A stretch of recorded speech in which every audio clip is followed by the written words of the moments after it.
Excuse me, pre, ang sa whole map shift, what if maka-pull sila? As a whole map shift, kasi ganito, may system error actually yung mapa or yung bahay na to. May mga ganitong instances na yung buong mapa is shifted or malayo sa building. And then for example, kung i-move nyo yan, actually accurate yan sa mga bahay. Pero ayun, shifted nga sila. So for those building, yung gagawin nyo lang is to select, tag as shift, tapos pumunta kayo sa shifted task na link na to na binigay namin sa inyo. I-fill up nyo lang dito yung building number, ibigay niyo yung screenshot, and then i-send or submit. Pagkatapos niyan, you can submit your map. Okay? So, kailangan po natin i-report yung mapa before we submit kapag shifted yung lahat ng bahay sa mapa. Okay na, Sir Robby?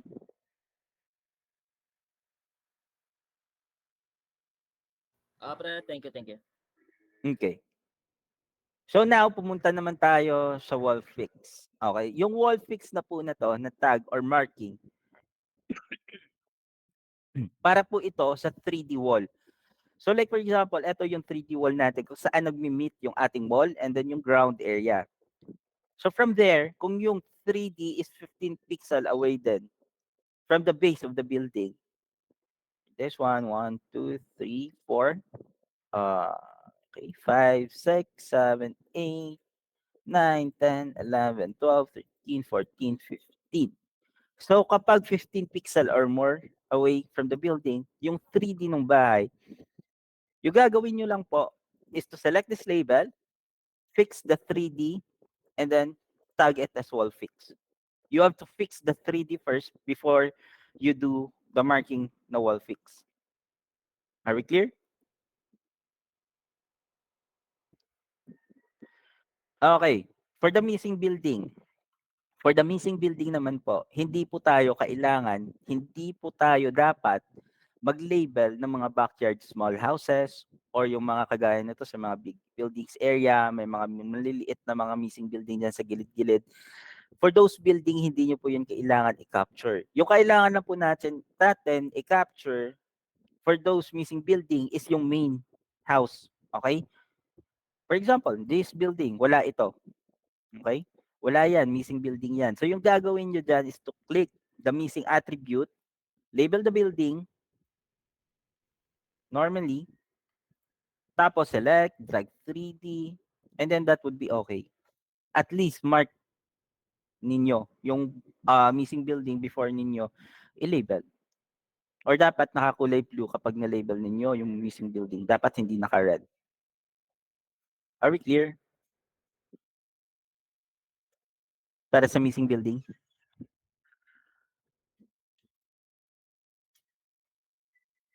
What if po bitin yung wall? Do we need to fix or ignore po?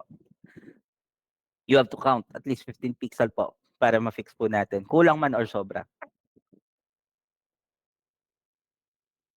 Okay? FP, Nelyang, ilang minuto or second ang limit sa pag-send ng task. Sa filter, at least siguro mga 12 seconds. 15 daw, narinig ko kanina. Okay, 15. So, ayun, kaya naman kahit 12 seconds. Wala naman kayo masyadong gagawin sa filter actually. Pero hindi po kayo kailangan mag-fail ng task sa filter. Hindi dapat kayo mag-fail ng task sa filter. Okay. For those label naman or buildings which has a double label kagaya nito. Okay, yung ibang mga bahay dyan, ganito yung mga label. Tigda-dalawa. So yung gagawin nyo lang po dyan is to find out kung meron kahit isang label which is match sa building. Kahit isa lang. Okay? Kahit isa lang, and then right after, pag may nakita kayo kagaya nito, this one, it is accurate enough. Okay? Yung gagawin nyo din is ignore. Kung merong mga building kagaya nito, which is naka-yellow, tapos yung isa sa mga label na yan is accurate din naman, all you need to do is to select and then revert them into building. Ganyan lang kasimple yung gagawin sa double layer. So for this map, actually wala akong gagawin dito, wala akong itatag dyan kasi okay naman lahat ng buildings So, all I need to do is to submit for that. Okay, this one. Pumunta tayo dito. Kasi actually, wala masyadong ganito eh. Eto. Okay? Sa filter, ganito yung gagawin nyo guys. Okay? Kapag filter task man yan or checker task, actually, kapag may mga bahay which is shifted lahat ng label or mapa na shifted lahat ng label, all you need to do again is to select, tag them as shift, tapos kuha kayo screenshot. Now, click Shift C para kunin yung building number. Pumunta kayo sa link na ibibigay ko mamaya. And then, yung building number, lagay nyo dito. Okay? Lagay nyo yung building number. And then, add file, which is maghahanap kayo ng pictures, screenshots.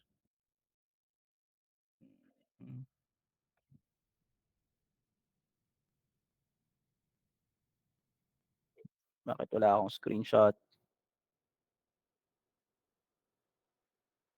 Ayun.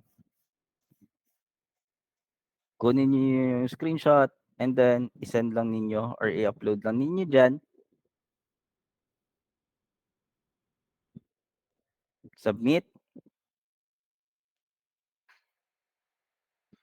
And then right after you submit, pwede nyo na rin masubmit yung mapa ninyo. Make sure na nakatag before nyo submit.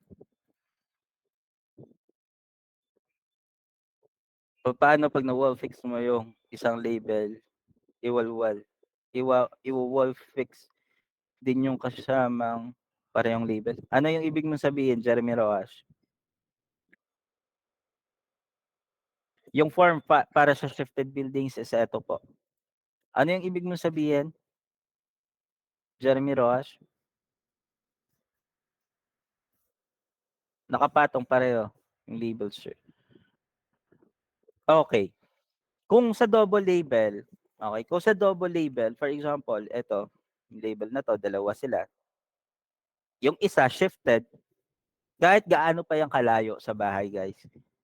Basta may isang label dyan na accurate or tama or hindi pasok sa 15 pixel, pwede nyo yung i-mark to as kulay red. Hindi nyo kailangan gawing yellow yan or itag ninyo as shifted. Not unless kung yung dalawang label is malayo sa bahay.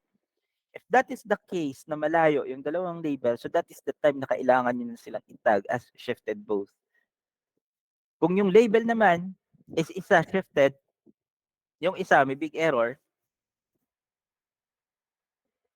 kulang yung parts, yung isa itatag mo as big error, yung isa itatag mo as shifted. Kung dalawa naman sila is mali, edi itatag mo rin as big error dalawa.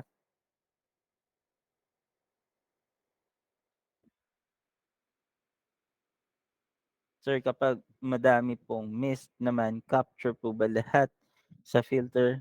Bawal po ba mag-fail? Yes. Walang magpe-fail sa filter kasi walang labeler task or walang labeler para sa tab na to. Isa pa pala, okay?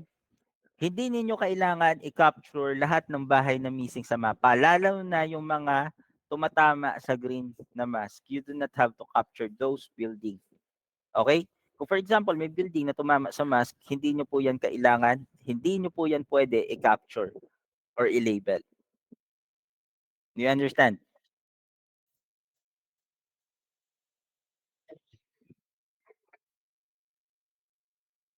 Yes, pwede rin.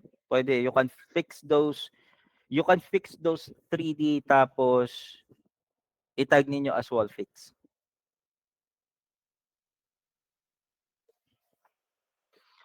Pag mga ganitong mga bahay, actually less than 15 pixel to. This is only around 10 siguro. 1, 2, 3, 4, 5, 6, 7, 8, 9, 10. Ayan, 10 pixel lang, at least 11 siguro. So pag mga ganito kaliit yung shift niya, actually you can ignore for this building. Kaya hindi niyo kailangan problemahin yung mga ganyan. All you need to do is to find out those building na gawa ng system kagaya nito, naka-yellow, i-revert nyo lang into red. Kung walang missing building, wala namang wall fix, no error, whatsoever, you can submit that map. Click Control A, then click yes. This is for the checker. Actually, kung ano yung work sa checker, ganun din yung work sa filter. Tapos, isa pa pala, missing buildings, na kailangan, yan yun, na label ninyo, don't worry guys, kasi those will be paid as creation. Ayan lang yung alam ko na may, na bayad, or alam kung ano yung rate for this tab. Missing building will be paid as creation. So, hindi ninyo kailangan mag-alangan. Do you understand? Sino nagtanong kanina? Yes, you should revert those building. Actually, i-revert nyo yan, Anthony Pugayo.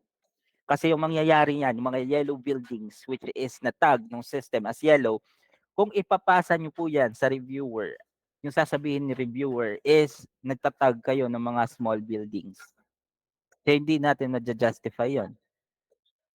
So you at least have to revert them back to red. Except na lang kung yung buong task is shifted. Kung yung buong task is shifted, given na rin naman kahit yung mga small building, itag as shift. Okay? You understand guys? Kung normal lang siya, walang problema sa task, hindi naman shifted lahat ng bahay, please do ignore this backyard small houses. Pero kung yung buong mapa is shifted away from the building, dyan kahit small building, okay lang yan itag as shift. Walang problema dyan. Okay? Sino nagtanong? Okay. So again, ayun. Napakadali ng gagawin natin dito. Asan mo ba yun? Wala akong makita, Sir Kevin. Alam ko yung problema mo. Actually, problema din namin kahapon pa. Pero, na-solve na yan eh. Okay. Sa simula lang naman ganyan. Like kagaya nito, this one. This one is actually this is a big error kasi sobra na to. 1 2 3 4 5 6 7 8 9 10 11 12 13 14. This is around 15. So ito lang yung base ng bahay. This is the base part ng bahay. Ito nag-i-exceed na siya sa 15 pixel. Sobra na. Tapos yung ibang corners ng bahay is match naman, hindi naman sa shifted. So for that, this one is a big error. Actually, ground part na to. Tapos isa pa pala, lastly, hindi ko pa to nasabi sa inyo. Yung bahay, for example, meron siyang big error. Okay? Meron siyang big error. Lagyan natin ng big error. Yan. May kulang siya na part. Ay, mali. Baliktad. Sorry. May kulang siya ng part. May miss part siya. And at the same time, shifted siya. Malayo siya sa bahay. For this building attribute marking project, naka-prioritize yung ating shift. So for example, meron siyang shift and at the same time, may missing part siya, it will be tagged as shift pa rin. Kasi yung mga natag nyo as shift, mapupunta yan sa 3D matching as fixed wall. Okay? Or drag the wall to its correct position. Yung letter Y, naaalala nyo yung previous project, Sir Kevin? Wala, si Sir Kevin natulog. So kapag ito, yung bahay na to, tinag nyo lang to as big error, pagpunta nito sa 3D matching, maaayos man to ng labeler, mapapasa man to, shifted pa rin yung kalalabasan nito. Okay? Bakit? Kasi hindi naayos yung kanyang wall or wall position or yung roof position niya. Basta yung position niya hindi maaayos kung itatag nyo lang siya as big error.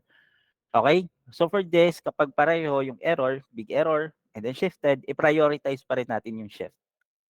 Para pagpunta sa 3D matching, maayos yung wall niya, maayos din yung missing part niya.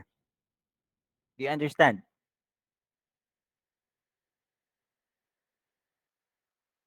Okay, balik sa filter. So again, napakadali ng gagawin sa filter. Okay? Usually, walang mga bahay dyan. Ganito lang. Blank map, pasa. Blank map, pasa. Again, pasa. Less than 15 seconds pa nga yung pagpasa ng mapa dyan kung blanco lang naman. Tapos, magkakaroon kayo ng mga mapa which is may mga bahay kagaya nito. para sa mga mapa na may mga bahay kagaya nito, actually okay lang na magtagal kayo kahit ilang minuto. Bakit? Abanse naman na kayo. Yung bilangan kasi dito sa filter site is by task, okay, not by features. So kapag for example may mga mapa kayo na walang laman, yan ipapasa niyo lang naman yan kahit sa loob ng 5 seconds siguro or less, 'di ba? Tapos dito kayo babawi. Dito kayo medyo matatagalan. So yung gagawin niyo dito is to select those building na gawa ng system, balik into red, double label, you can ignore. Ito, for this one, okay. For this one, actually dapat tama ito pero meron talagang sobrang ground. So hindi natin madi-deny yung sobrang ground na yan, napakalaki na. For that, select that and tag it as big error and now you can submit that map. Lipat dito. May tatlong building. Ito, pwede nating ayusin yung wall, tag as wall fix. The other label is okay lang naman. This one is good lang. This one is ambiguous. Ambiguous, you can ignore. Pasa. Ito, hindi pala napasa. Blank map, pasa lang agad. Ito, may label ni system na naka-yellow. Revert ninyo into building. Kasi kung hindi, pupunta yan sa 3D matching, magkakaproblema tayo. You do not have to count this kind of errors, okay? Hindi niyo kailangan problemahin yung mga ganito. Kasi, match po yung bahay na yan, iba lang yung angle ng pagkuha ng satellite ngayon. Iba lang yung angle ng mapa natin. So, hindi po yan offset or hindi po yan inaccurate label. So, for that, just submit that one. So, ganyan lang yung gagawin nyo sa filter. Once approved kayo sa filter, tapos na yung task sa filter, you will be verified as a checker para sa tab na to para mag-work sa checker side. Okay? Magsasabay tayo doon ng mga checkers. Pero, dapat mas approve muna kayo sa filter side. Okay? So, if no more questions, kung wala na po kayong tanong, again, isi-send ko lang po dito yung link ng training material.